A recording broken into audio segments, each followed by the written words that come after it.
really well run, knowledgeable judges, and everything was handled rather quickly as well. It was definitely nice to. It was refreshing. I know back in the days when I was playing Magic and Yu-Gi-Oh in my younger days, back in the early 2000s, you definitely didn't have things like this outside of maybe Star City. So it's really refreshing to see things like this go down. So obviously we already know we have Paul, McCann, and Zach Killo, and let me just annotate the life totals now. Perfect. So 4,000, 4,000. Things are looking good, and I think the players are just waiting for the buzzer.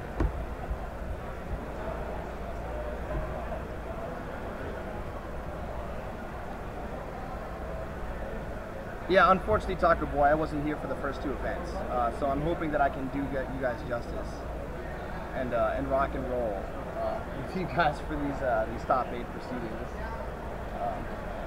But what do you guys want to see win this tournament? What are I know if I had to put money on it, I'd probably think Bahamut's probably going to take it. But what do you guys think? What do you guys think is going to be? Do you guys think Grim is maybe going to do well, or are we looking at maybe flat topping? What's the consensus? Haha, stump. I like you, man. You're all right. It has to be a good knife, though, right? Well, to be fair, it's Zach. So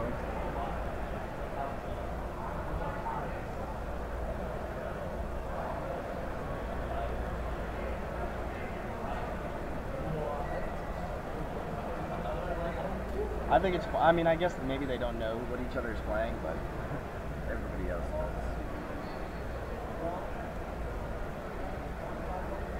That's true, actually. I mean, I'm interested to see how Grim goes. I think Zach has the experience that's needed, especially when he's doing feature matches like this.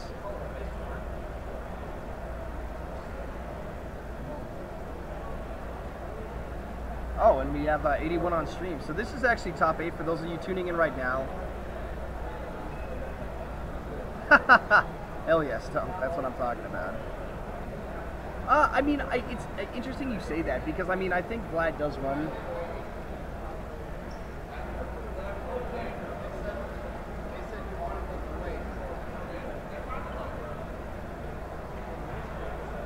All right, ladies and gentlemen, looks like we're hopping right in to the first feature match of the top 8. We're going to have Bahamut on Paul McCain, Handshake, and Zach Kehoe playing Grim.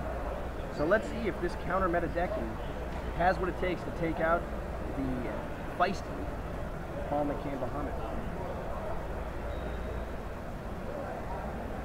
Well, yeah, that's the other thing too. If Paul makes a good decision here and decides to utilize the new ruling on Wyber, that could really cause a huge issue for Zach Kehoe as well. So I'm anxious to see the build that he's utilizing, and if Paul has the sideboard to handle Grim as well, because clearly this Grim build was tuned in order to handle this. Big surprise, again, we know it's Bahamut. So obviously we know Bahamut's going first. He's going to go straight into the stone. And it looks like he's probably going to, so it looks like a Boston Kane. And he's playing a sword and passing the turn.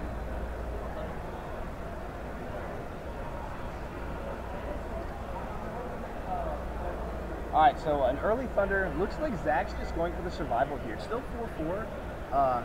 Nothing is really happening outside of what's going down right now. So nothing too crazy. Looks like the Bahamut player is going to call forward. Oh.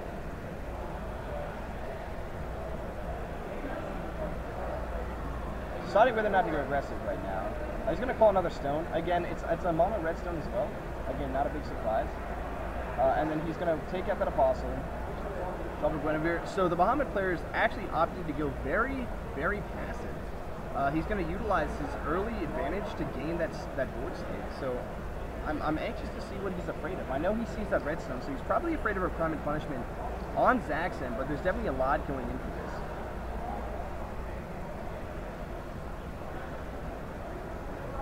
So he's going to play a Tinkerbell, and he's going to play a Hunter of the Black Forest. And it looks like he's deciding whether or not he wants to swing, but he's not. So that's all he's got to do. So he's going to float that, and I believe he's going to destroy probably that Tinkerbell by deactivating that Bahamut. We'll see. That's probably the play here. I know he sees Tinkerbell as a fairly large threat, and Hunter's not really doing much either, so the fact that he has the draw power, obviously Paul is definitely in the position to win right now. But again, it might be too early to say. Clearly, I mean, I guess he rested the sword early on just because he wanted the option, but definitely doesn't have to do anything off of that as well. So again, I like the perspective that Paul's taking into this game. He knows versus Zach is a very experienced opponent. Paul's going into this undefeated, but Zach is no slouch as well. Got to clean off some dust there. Respect. Stuff gets grimy. Looks like, yep, there's the J activation. No surprise there. And of course, he already has the imperishable that he gained from the sword as well, from floating it, correct?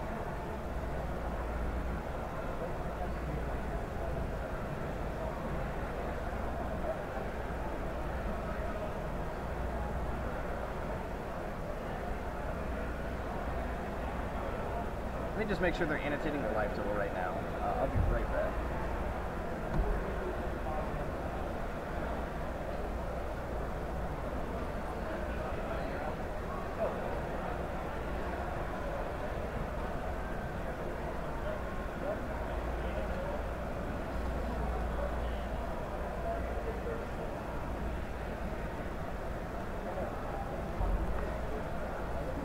All right, ladies and gentlemen, looks like we're fixing the life totals right now. I believe he's swinging for 1,400, and we're going to pause him as well, so that put him at an even 19, dropping Zach to 2,100. And now we're going to see the infamous Gwyber play. Again, not surprising. So there's the Gwyber drop.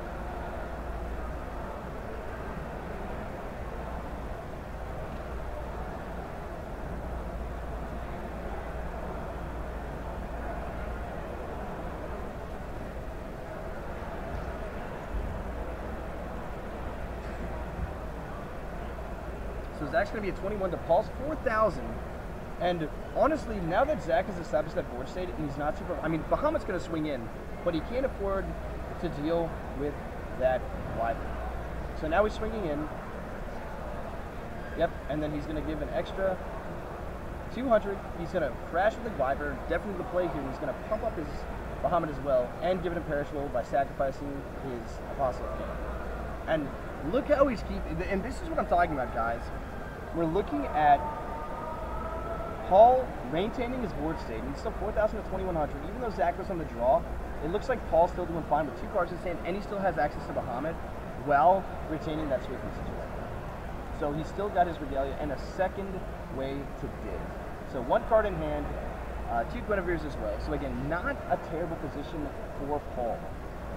But again, Zach doesn't have much on his side either. So unfortunately, he's out of the Gwyber. Like he's discarding, and he's searching for probably a little red. No, a Cheshire. Oh, so he's going to start digging.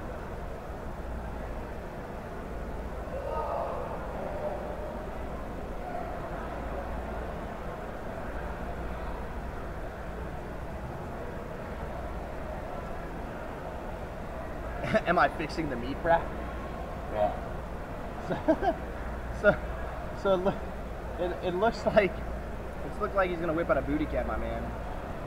Not surprised. And yeah, he's just putting his board out, trying to get that board state. And there's the second Gwyber. So the question is, can Paul deal with this? And to be honest, I don't know if he's got the board state. He doesn't. He's gonna start needing to dig Francis pretty soon. And he's in kind of a pickle right now, too. I think he's relatively afraid. I mean, that's the second Gwyber that Zach's dropped, but he got another card off that, too. So, yeah, here it is. Paul's digging.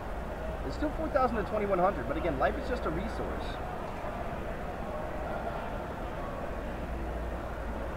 He played Gwyber by dropping, I believe, the Cheshire and the Tinkerbell. Or, I'm sorry, no, he just played the Cheshire and then he dropped the Gwyber.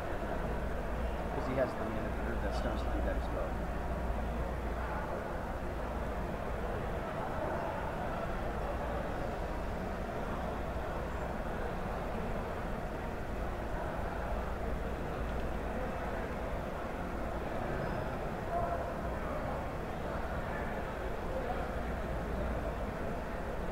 Yeah, so honestly, Paul's in a pretty bad situation here.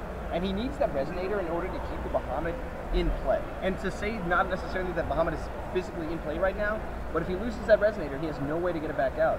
So now he's probably deciding if he can really afford to dig for more cards. That's exactly right, Z6. Z6? Z6? X? Z6? What? Yeah, so now he's like, look, let me see that Wyber. That doesn't do what I think it does. Okay, so he's going to sack the Ruksack and he's going to search now. So I think Paul's going straight into I need to do something right now mode, which is pretty reasonable. And so this is where this gets important. What is he going to search for that he possibly can answer for? And honestly, this is where taking that one Sasanoa would make a huge difference for that. Now, hopefully he has Sasanoa in his sideboard, and that's going to make a big difference here, obviously, because I don't think there's any real protection for that Wyber. So he's looking, okay, so he's going to utilize the Roots Egg to search, and he's going to use it to draw as well. So that was actually a brilliant play on Paul McCain's part. Now, I'm not surprised that he did that, but now he has access. So he's swinging into Zach,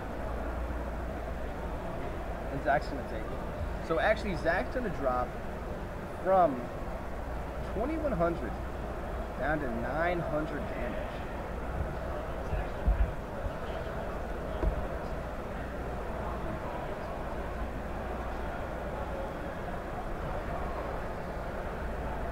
I like Susan, and because you can also discard it any relic if you draw it, so it's not a dead card. Yes, I think that's what it is. Well, the other thing, he's not really afraid. Like, he's at 900. So yeah, so he's just going to gain 1,000. It's not the issue. I don't think he's in lethal right now. That's one of the big bonuses of having Grim is you can just keep gaining life with Little Prince. So it's a great, honestly, it's a very strong strategy versus Bahamut, and that's part of the reason why this makes the matchup so strong in Grim's favor. Beyond the fact that you can block at Bahamut, you can drop Little Prince and then bounce right there back up to 19. So he went from being scared and lethal to now he's back up to 19 and he's not even afraid. So, and look how big that Tinkerbell is, man.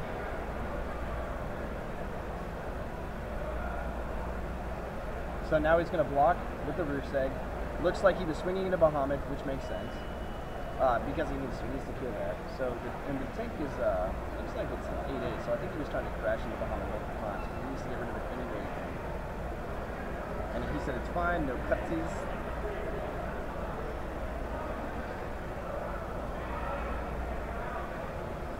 I think Paul was I mean, the thing is, like, if you're playing Grim and you have access to Little Prince, I think Paul made a pretty massive misplay there by bringing him down to 900. If he hadn't pumped up his ruler, Zach would be sitting at 1100 and then he would have been in lethal next turn. You know what I mean? So literally just pumping his ruler up with his Regalia might have cost him this game.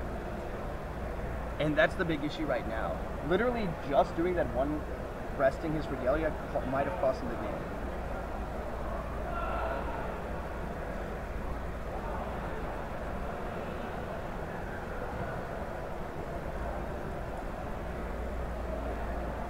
Oh, and then Paul just forgot about the little red, it looks like. Yep. Yeah, I think, to be honest with you guys, I think Paul is inexperienced in this matchup. And that's not surprising. I think there's been a lot of talk about this, but no one's really built any testing. I think they were really more concerned about the mirror, which clearly Paul was ready for. So that was a huge misplay on Paul's part. And now he has no field really. So what can he do in response to this? I think it's fairly obvious that Zach has this, and all he needs is one bonsai attack, and that's essentially game. Fortunately, Paul still has the Bahamut, but I mean, again, how is he possibly going to do 1900 in one turn with a Board like that with that? So I don't know. I think Zach is playing this extremely well, and he's really not in the matchup, but I think Paul is not.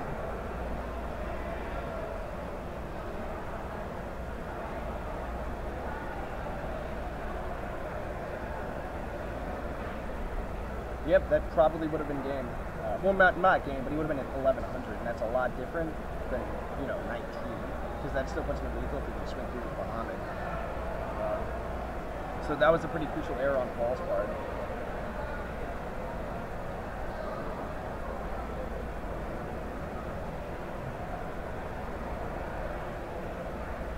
So he's dropping the rucksack again. He's at 4,000, so he has probably 2 turns to survive right now.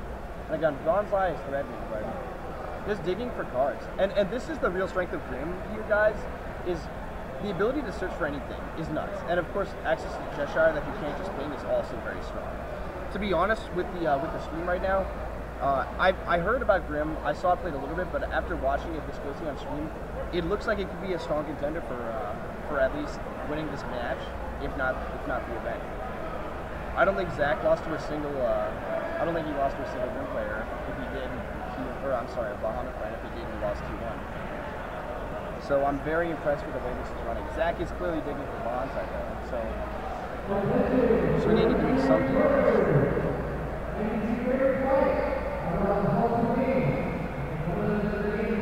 And that is the exact. And we're looking at dropping Paul down just like that to 1,800, and Zach steals away the lead.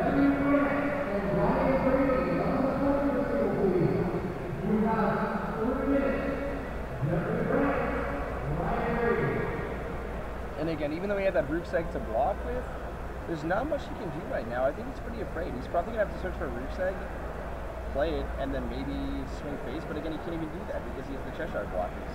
I think Paul's in a sticky situation that I really can't do anything.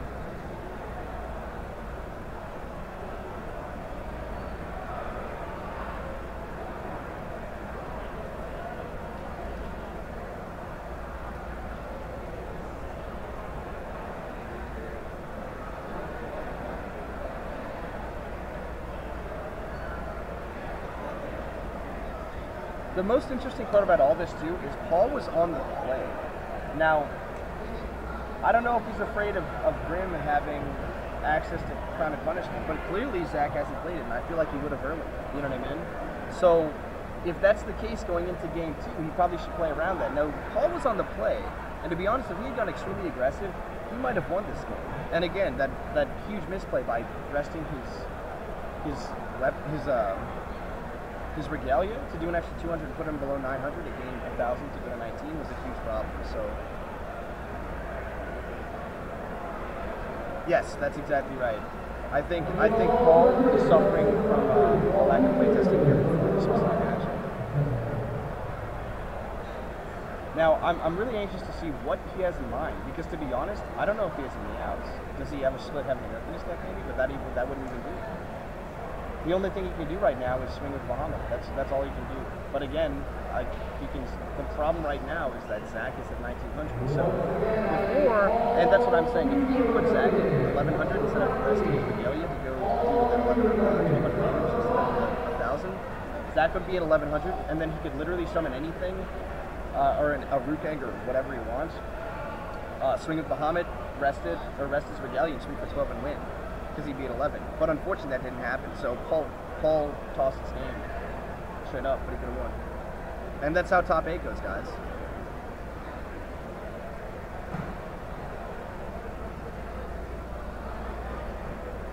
I'm a little surprised now. I think Paul might want to side into Melgus in this matchup. But again, I don't know how. The thing is, Zach needs to draw into the Wyvers, but that's not a super big problem when he has access to so much draw power in his deck.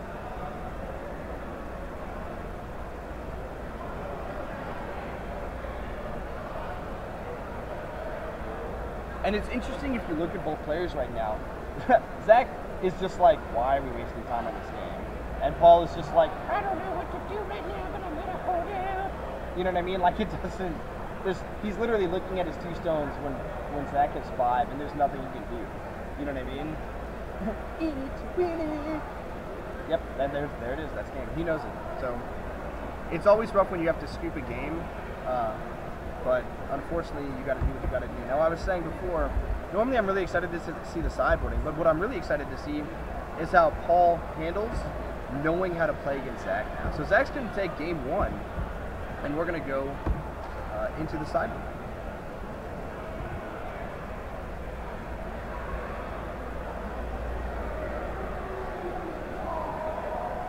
So right now, it looks like they're exchanging pleasantries right now.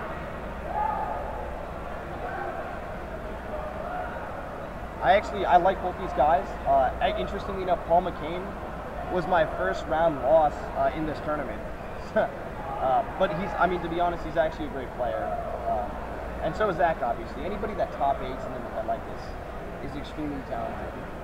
And I'm just very happy to see this ARG circuit be as successful as it is. You know, Force of Will is a very young game, but it's been doing fantastically over the past few months. So we're excited to see kind of how it progresses, and I think Worlds is really going to progress us to the next level, and we're going to see a much larger attendance going forward. So again, just so everybody tuning in now for our 101, we have the Bahamut that was actually on the play last game, losing pretty convincingly to Grim on the draw. So now going into game 2, Paul McCain, a Bahamut player who went undefeated in Swiss, is going into game 2 on the play as well.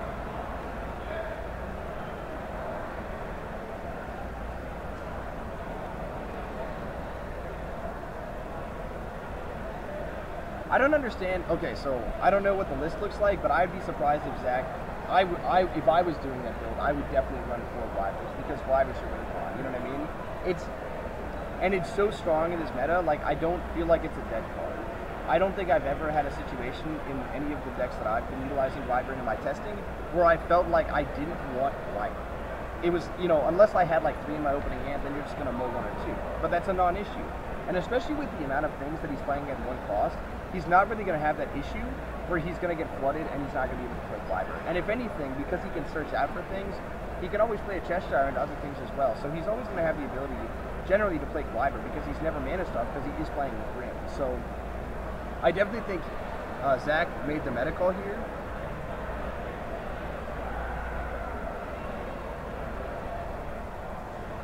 The thing I like about Zach is he's got that sweet mountain man beard. You know what I mean?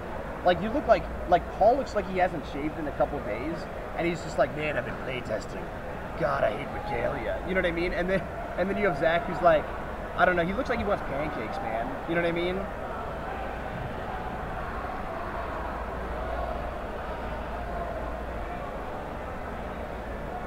See what I mean? No? Nobody sees that?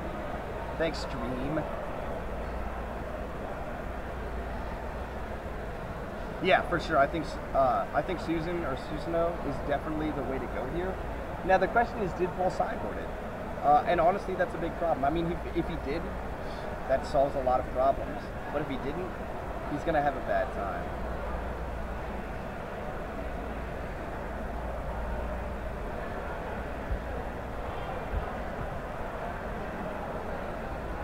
All right, ladies and gentlemen, going into game 2.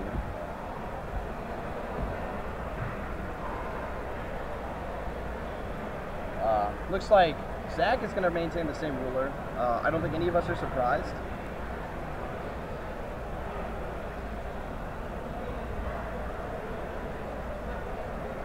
Also, you guys will notice the sweet play map that top 8 and the pre-registered players were awarded that Zach is actually utilizing right now, which is interesting. So it looks like, again, Bahamut's going to be in the play, and he's going to drop a little red, clearly calling red. And let's see if he gets a little more aggressive this game instead of being a little more passive, which again I think was a mistake. So yeah, so he's going to go straight into damage. So I think Paul has learned from his previous mistakes, and he's going to go straight into this game swinging. I think he knows what needs to be done, which is outstanding. So I think we're excited to see the undefeated player Paul McCann go into this round looking for a different strategy. So 2 little reds. I think Zach's going to go into this with all white, and then we're going to see a Bahamut come out again, and he's probably deciding whether or not he wants to swing for 3 and then swing for another 1200, because he might have Regalia in his hand as well. So he's going to swing for another 3 and hit 3,400. So that's a good start for him right now. Again, I think Paul made some critical errors last time by not going aggressive enough on the play, but now he's changed that, and he's going to drop the Rook Egg, and he's going to call another stone as well. So there's a start, and he's probably looking for that Susano if he sideboarded it. Now, we can only assume, but if he didn't, he's going to have a bad time going into this match. So, looks like going into game 2, he's going to pitch and he's going to search his deck by discarding an Oz. Now, interesting choice in the Oz, and I'm clearly looking at him, probably sideboarding that in, maybe for a crime and punishment. So, certainly something to look out for from Zach, and maybe he put in a Raptor King. Oz, certainly an interesting tech piece here, because we know he's going to hit at least 3 stones going into this game, but if Paul gets a little too aggressive, we might...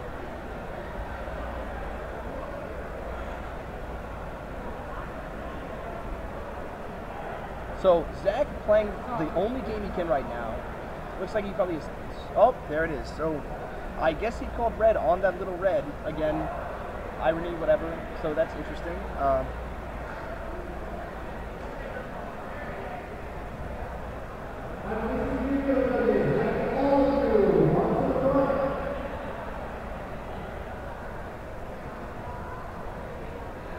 And then he looks like he's going to drop 2 blockers right now, which is an interesting play.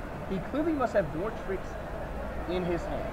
So, really nice play though. And the one thing I like about Grim right now as well, and maybe this is why he's running 3 fibers, is because the amount of deck fitting that Zach is doing running this deck is outrageous.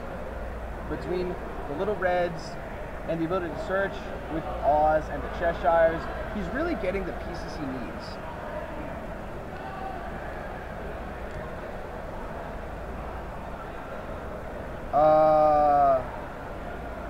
Stop, man. Maybe, my man. Okay, yeah, they both called red, boys. But...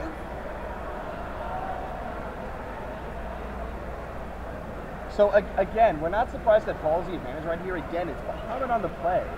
And actually, Zach's tapped out. This might not be a bad time to go for the damage with Bahamut. I don't know what Paul is waiting for, but this is not a bad time. Swing in for 3. Good call. Any responses? No. And yep, okay, there we go. So they're updating.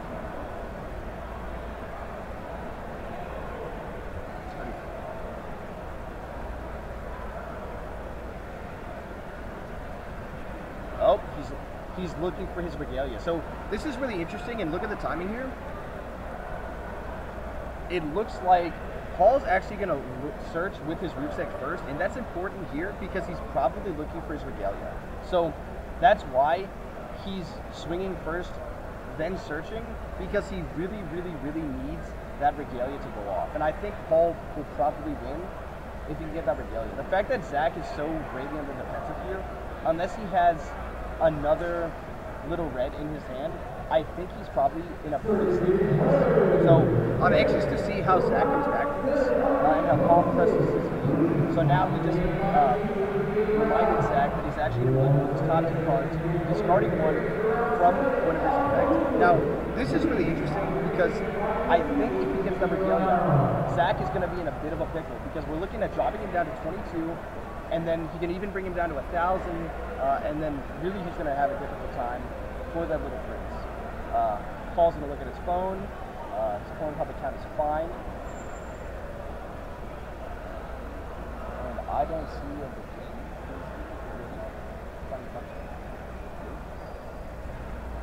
I'll toss the game to discard.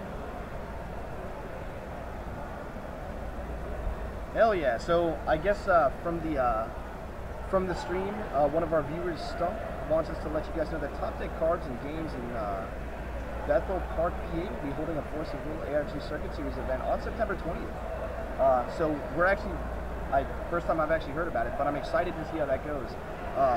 And actually, if it's on September 20th, if you guys do want me to come down and stream that for you guys, he's like, no. Absolutely not, your commentary is there. So he's purifying fire now, so that's an interesting sideboard choice. And actually, I like that a lot, especially against the number of humans that Zach is running. And it also gives him the burn element that he was lacking before. So here it is. He's going to J-activate, and he's going to clear Zach's board, and that's how he should have played this. Hell yeah, Stump, my man. And there's the sword. So exactly how we thought. He's going to swing in with that Cthulhu, and he's going to swing in with that Bahamut. So now they're doing a little bit of quick math, and it looks like Zach is a little more in a dire situation than we thought prior. So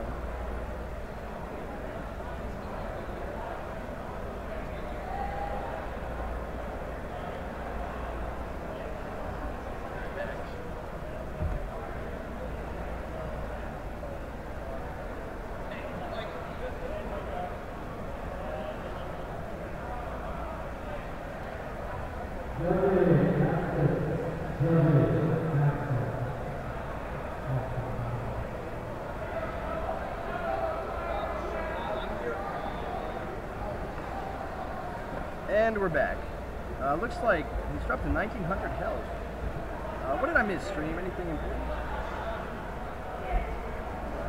Okay, so yeah, so there's the Glider drop, no big deal.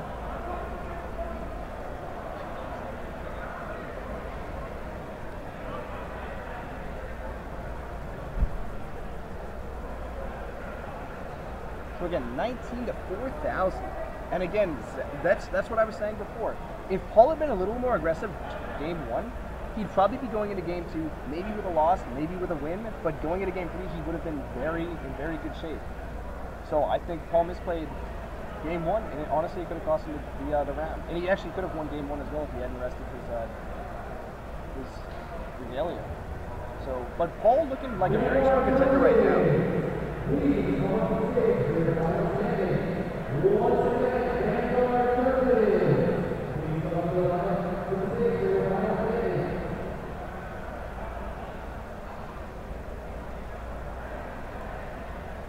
No, I think he doesn't play it. I don't think Susan is a very common side deck choice in regards to Bahamut. I think Paul McCann tuned his deck specifically for meta, which he thought Bahamut would be. And to be honest, Paul kind of got unlucky in regards to Zach running Grim. The first seeded player basically had to play against the deck that was tuned to beat his deck, and he tuned it to beat other Bahamut decks. So had Paul actually gone into round top 8 playing another Bahamut deck, he probably would have been fine, but because he had to play against Grim, he's in a pretty bad situation. So I'm anxious to see how this plays out, but honestly, our undefeated player might go get 2-0 in top 8. Oh, stop, man. I'm actually not. If you... I'll plug my information after this if you guys want to contact me. Actually, in the gaming center right outside of DC. So I travel to DC from this point. Passing the side.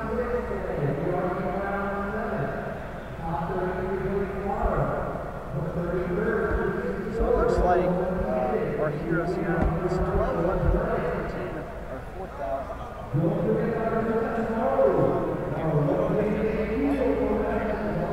Hey, ladies and gentlemen, can you hear my co-host, Aqua? Test.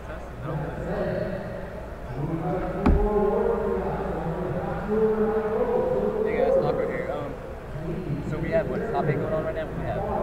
Yeah, it looks like we have Paul McCann, Bahamut versus Zach Kehoe playing Grim. Can you guys hear my co-host? You guys hear?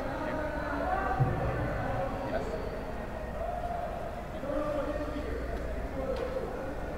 Alright, well, what's going on right now? We got Bahamut and Grim is actually took game 1. Bahamut looks like he's going on. Yeah, it looks like it's still 1,200 to 4,000. So you guys can't really hear my co-host? No.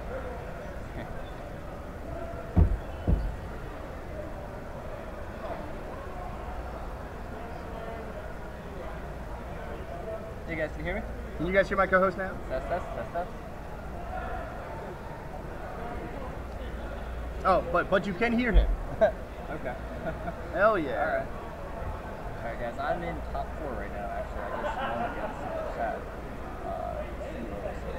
Oh yeah, so actually, so Chosen Aqua here again. Aqua just 2-0'd his opponent in top 8. So it looks like he's going into top 4 undefeated, and he's probably going to... I lost my last round, so knocked me down from first seed to third seed. I was first seed throughout the tournament. So. That's true. He was first seed going in. So it still looks like we're 4,000 to 1,200. And again, it's a very exciting match right now.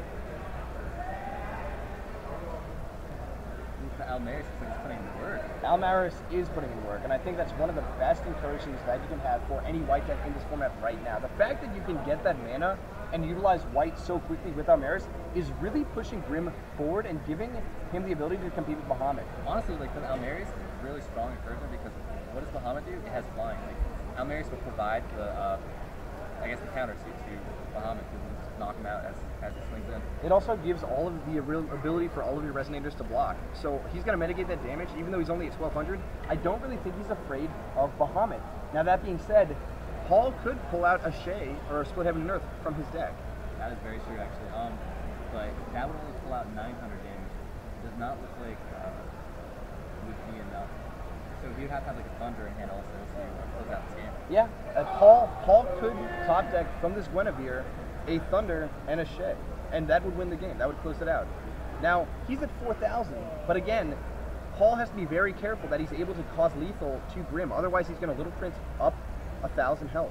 So, again, Zach is in a really good situation right now because he's board state, and he's only really afraid of not one, but 2 cards in Paul's deck that he has to utilize at the same time.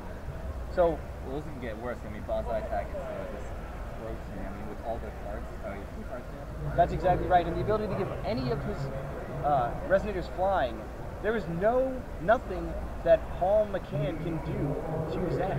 Outside of our Shay. I mean, He has to have a Shay. But Now, it's not even an answer. notice as well that Zach hasn't taken more than the amount of stones he has out right now because he knows if he hits another stone, he will lose the game to split heaven and earth. So he has to sit and not call a stone with Grim, and that's extremely important. Kind of recapping a little bit. What are these seats? Paul, I believe, is Paul McCann. He's the only one that went undefeated. Yes, that's correct. He's Paul a went 7-0. undefeated, and First seed, Zach, and then Zach Kehoe- is 8 seed going. Yes, he actually, Zach was the only X and 2 going into top 8. So this is actually a really interesting split here because as we saw, the Bahamut player on the play actually ended up losing game 1 to the Grim player on the draw.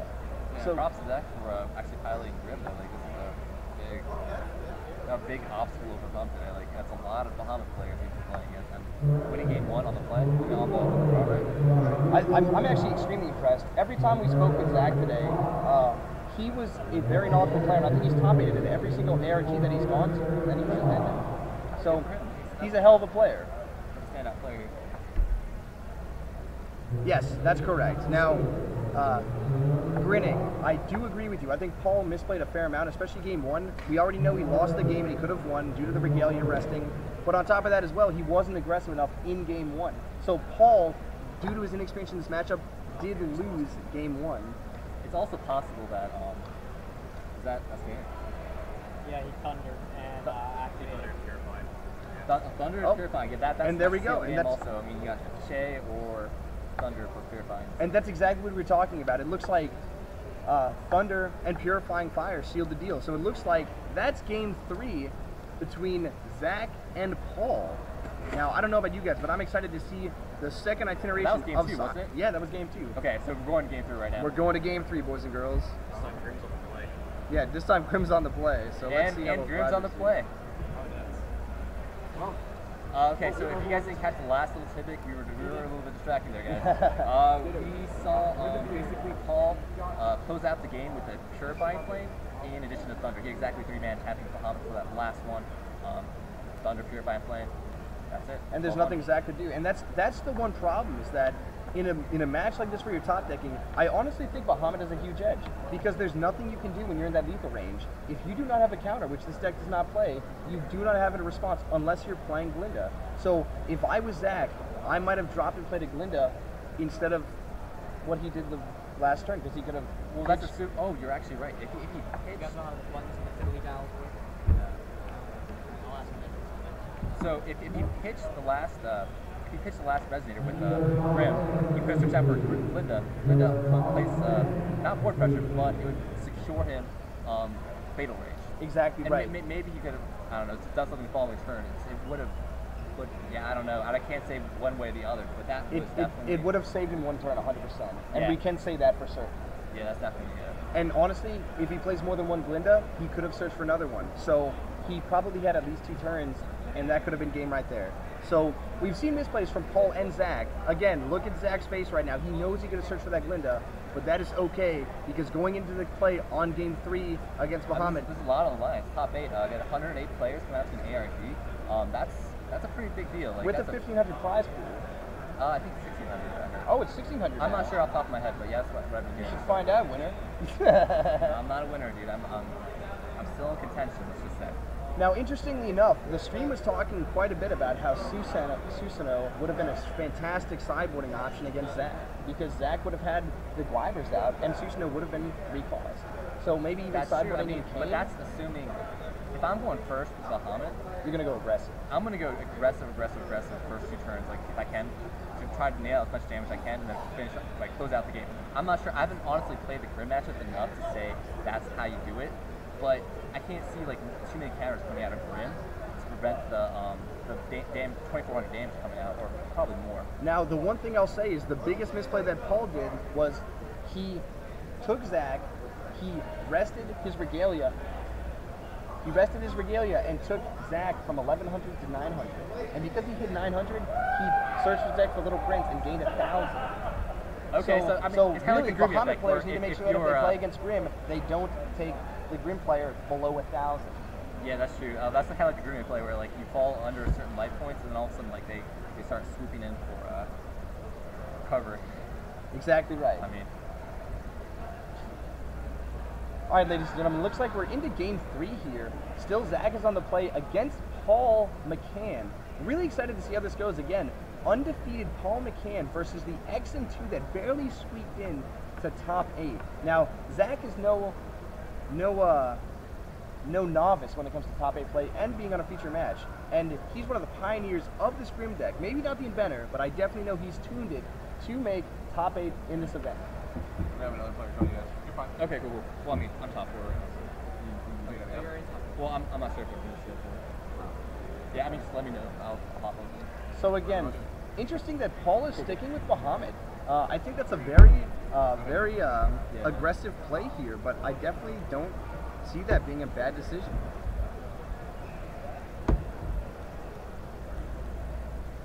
Oh, and then he's going to do another 500s. Yeah, so I think Paul's learned from his previous mistakes, and he's going extremely aggressive. Starting with Marius is pretty cool. Turn 1. It's not bad at all. Yeah, so sometimes you just don't get the cards, but sometimes you do though. Yeah. Yeah, this is definitely so pitch turn 1. Pitch Eye the Pilot for a Cheshire Cat off Grim's effect. Interesting that Zach opted to put an Eye the Pilot, even though he's utilizing the Little Prince. Eye the Pilot isn't always the best choice, so I think he's looking for that board state on turn 5 because he feels confident he can make it to that late in the game. Now, with Paul being this aggressive, I don't know if that's going to pay off to him. Honestly, when Grim's on the play, it's kind of like the Bahamut effect. Like when Bahamut's on the play, when you go hyper aggressive, like it's really hard to counter that. But when Grim's on the play, it's like a lot of decks compete with Bahamut when they're on the play. That's true. I think this deck is probably one of them very easily. And as we can see, it won off the play. Like we're on the draw, so. I'm very anxious to see if Paul is able to pull this out even on the draw. Again, Zach has a huge advantage here. Oh, good point. I don't think we can probably find out. I'm assuming that Zach called red just because he only has one white showing without Maris, and I think it's a fairly safe assumption. Whatever he called, it's going to be an easy read. It's going to be a thunder, but it looks like Paul's going to come in Green and That's exactly right.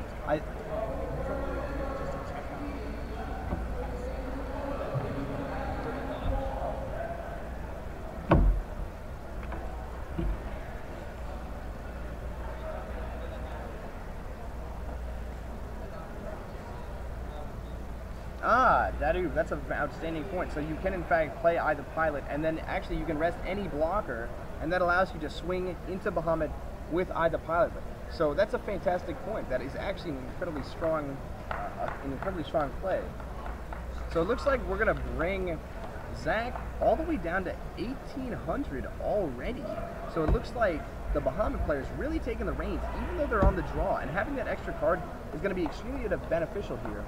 I'm kind of afraid for what happened to Zach. I mean, look at his stone lineup here. He already has a little red in Maris, but things are looking rough. This is turn 2, and he's already at lower than half his health, and he has a Bahamut and a Cthulhu in play. I mean, the thing is, whatever Zach decided to call with his first, that little red there, is going to actually kind of shape what his card's going to look like falling forward here, because if he can't start playing things with that little red, it's just going to kind of sit there and make him ultra sad. That's exactly right, and I'm concerned if Zach was able to call red and maybe sided in some crime and punishments against Bahamut, but I don't know if he would have done that if he was on the play, then maybe he'd be in a good position because he could crime and punishment in response to the attack from this Bahamut here and force a J-activation next turn as well, starving him of stones.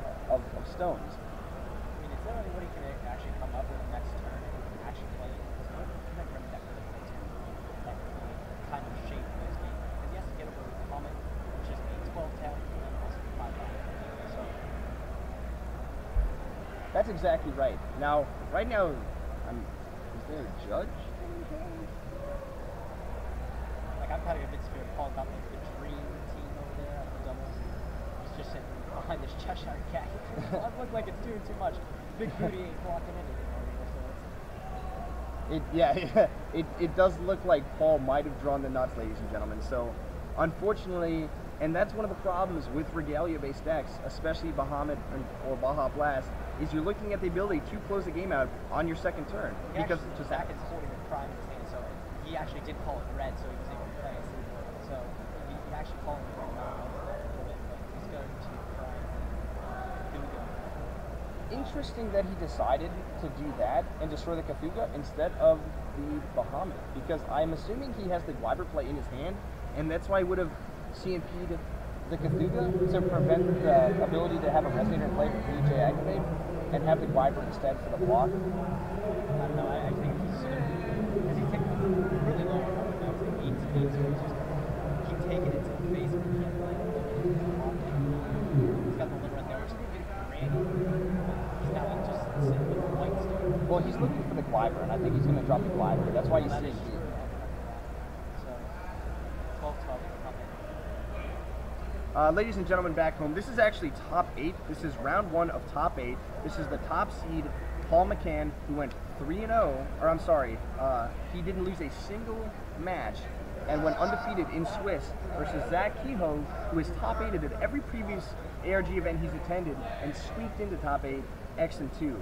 So, that being said, it's a very exciting matchup right now between a Grim deck tuned to beat Bahamut versus a Bahamut deck tuned to beat Bahamut. So, I'm excited to see how this plays out, but again, Paul was the player on the play during Game 1, and Game 2, he was able, even though he lost Game 1, Game 2 he brought it back on the play again, and now on the draw, it looks like his early aggression is paying off against Zach, but that Gwyber is really going to cause a lot of issues for Paul in this match. He actually did burn 7 under the face with that flame move, so it looks like he tapped his Bahamut for mana, so this is actually quite crazy. It looks like he's just going to, he's confident he can take that massive damage to the face. I guess he thinks he can come back. I don't know what he's holding. You know what? 2 mana on Bahamut. With 2 mana, that seems like a lot. Well, He's actually really close to closing it out. actually, I think Paul might have game, because last game, Paul was able to close it out by utilizing a Purifying Fire, or Purifying Flames, and a Thunder. So it's very possible that Paul has the burn in his hand and he's looking for lethal. He could just stick with